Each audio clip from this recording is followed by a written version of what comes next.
تاکہ میری اگلی آنے والی ویڈیو آپ تک پہنچ سکے۔ اگر کوئی مجھ سے کسی مسئلے کے بارے میں استخارہ کروانا چاہتے، کسی کام کا حساب لگوانا چاہتے، کسی کام کے لیے وظیفے کو پوچھنا چاہتے ہوں یا قرآن پاک آن لائن پڑھنا چاہتے، محفل میلاد النبی کے لیے بلوانا چاہتے تو واٹس ایپ کا نمبر ویڈیو پر چل رہا ہے، آپ لوگ مجھ سے رابطہ کر سکتے ہیں۔ اگر میرے بھائی یا بزرگ مجھ سے رابطہ کرنا چاہتے ہو تو واٹس ایپ پر وائس میسیج کر کے اپنا مسئلہ بتا سکتے ہیں۔ اگر بہنیں یا مائیں مجھ سے رابطہ کرنا چاہتی ہوں تو واٹس ایپ پر وائس کال کر کے مجھ سے بات کر سکتی ہیں، اپنا مسئلہ بتا سکتے ہیں۔ آپ نے وظیفہ کرنے سے پہلے کمنٹس میں اپنا نام، جہاں آپ رہتے ہو، جگہ کا نام اور اللہ پاک کا ایک نام ضرور لکھنا ہے تاکہ میں بھی آپ لوگوں کے لیے دعا کر سکوں، اور پھر وظیفے کی بھی آپ لوگوں کو اجازت مل جائے گی۔ آپ نے وظیفہ کرنے سے پہلے پوری ویڈیو کو دھیان کے ساتھ سن کے سمجھ کے پھر وظیفے کو کرنا، ایسا نہ ویڈیو کو سکپ کر کے چھوڑ کے سنیں اور پھر کوئی بات رہ جائے اور آپ وظیفہ کریں، ٹھیک نہ ہو۔ آپ نے نہ تو کسی عمل میں کم کر کے پڑھنا، نہ زیادہ بڑھا کر پڑھنا ہے۔ اگر کم یا زیادہ کر دیتے تو وہ ہمارا وظیفہ ٹھیک نہیں ہوتا، ہمیں کامیابی نہیں ملتی۔ اس لیے آپ نے مکمل وظیفہ جس تعداد اور جس ترتیب کے ساتھ میں بتانے لگی، اسی تعداد اور اسی ترتیب کے ساتھ آپ نے اس عمل کو پڑھنا ہے۔ آپ اس عمل کو آج کے دن کسی بھی جگہ پر بیٹھ کر پڑھ سکتے، گھر میں، آفس، مدرسہ، یونیورسٹی، کالج، شاپ پہ، مگر جب پڑھنے لگے تو بالکل خاموشی، توجہ، سکون کے ساتھ پڑھنا۔ وظیفے کے درمیان نہ تو آپ نے کسی سے بات کرنی، نہ اٹھنا، نہ فون استعمال کرنا۔ اگر ہم وظیفے کے درمیان کسی سے بات کر لیتے یا اٹھ جاتے تو وہ ہمارا وظیفہ ٹھیک نہیں ہوتا، ہمیں کامیابی نہیں ملتی۔ اس لیے آپ نے مکمل وظیفہ پڑھنے کے بعد کسی سے بات کرنی، اٹھنا یا کہ فون استعمال کرنا ہے۔ آپ اس عمل کو آج کے دن کسی بھی وقت پڑھ سکتے، کسی بھی نماز کے ساتھ پڑھ سکتے، نماز کے علاوہ بھی پڑھ سکتے ہیں۔ اگر نماز کے ساتھ پڑھ رہے تو نماز مکمل پڑھنے کے بعد، دعا مانگنے کے بعد آپ نے اس عمل کو پڑھنا ہے۔ اگر نماز کے علاوہ پڑھ رہے تو باوضو ہو کر ایسی جگہ پر بیٹھ کر پڑھنا جب بالکل خاموشی، توجہ، سکون کے ساتھ آپ اس عمل کو پڑھ سکیں۔ جب عمل کرنے کے لیے بیٹھ گئے تو سب سے پہلے آپ نے ایک مرتبہ درود پاک پڑھنا ہے۔ کوئی سا بھی درود پاک پڑھ سکتے ہیں، مگر درود ابراہیمی جو نماز میں پڑھا جاتا ہے وہ والا درود پاک پڑھ لے تو زیادہ بہتر، ورنہ کوئی سا بھی درود پاک آپ پڑھ سکتے ہیں۔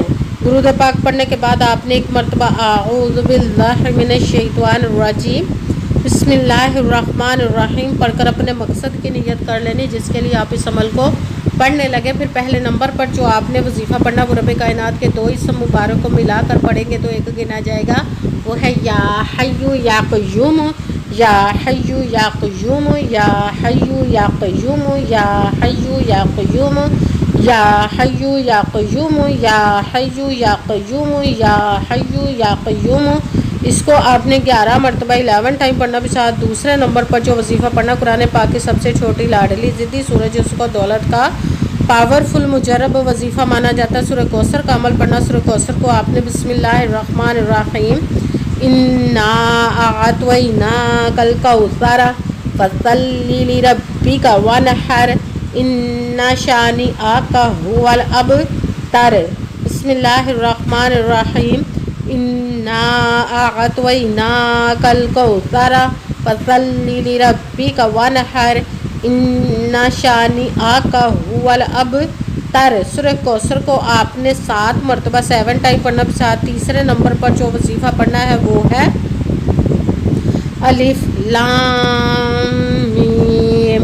یہ حروف مقطعات میں سے بھی ہے، اس کو لوح قرآنی بھی کہتے ہیں۔ قرآن پاک کی سب سے پہلے جو سورۃ بقرہ اس کا پہلی آیت مبارکہ ہے الف لام میم، الف لام میم، الف لام میم، الف لام میم، الف لام میم، الف لام میم۔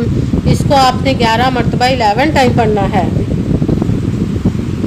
سب سے پہلے ایک مرتبہ درود پاک پڑھا، پھر ایک مرتبہ اعوذ باللہ من الشیطان الرجیم بسم اللہ الرحمن الرحیم پڑھ کر اپنے مقصد کی نیت کر لینی، جس کے لیے آپ اس عمل کو پڑھنے لگے۔ پھر پہلے نمبر پر جو آپ نے وظیفہ پڑھنا وہ رب کائنات کے 2 اسم مبارک کو ملا کر پڑھیں گے تو ایک گنا جائے گا، وہ ہے یا حی یا قیوم۔